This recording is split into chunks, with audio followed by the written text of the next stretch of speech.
اللہ تعالیٰ نے 3 بڑی مخلوقات پیدا کی ہیں: فرشتے، جنات اور انسان۔ چوتھی مخلوق جانور ہیں، مگر جانور بڑی طاقتور مخلوق میں شامل نہیں ہوتے۔ انسان میں اللہ تعالیٰ نے 4 مخلوقات کی خصوصیات پیدا کی ہیں۔ زندگی میں وقت کے ساتھ ان مخلوقات کی خصوصیات کا عروج و زوال ہوتا رہتا ہے۔ جانور، جنات اور فرشتے انسان کی زندگی کے 3 مراحل ہیں: بچپن، جوانی، بڑھاپا۔ جب انسان بچہ ہوتا ہے تو وہ جانوروں کی طرح معصوم ہوتا ہے۔ اس کی خواہشات چھوٹی چھوٹی اور معصومانہ ہوتی ہیں۔ جانوروں کی طرح اس کی زندگی کھانا پینا، سونا، کھیلنا ہے۔ وہ نفسانی خواہشات سے پاک اور عقل و دانش سے دور ہوتا ہے، اسی لیے وہ جانوروں کی طرح ناسمجھ اور معصوم ہوتا ہے۔ جوانی میں انسان میں جنات کی خصوصیات عروج پر ہوتی ہیں، یعنی غصہ، تلخی، تیزی، جلد بازی، شرارت، لڑائی جھگڑا۔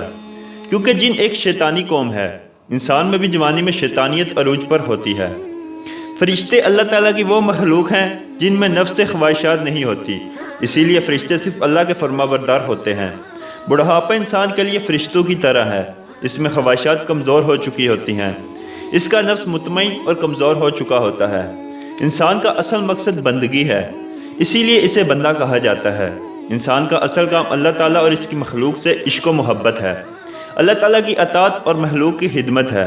جو انسان اپنی تمام خصوصیات کو دبا کر اللہ تعالیٰ کی طرف متوجہ ہوتا ہے، وہی بندہ ہے۔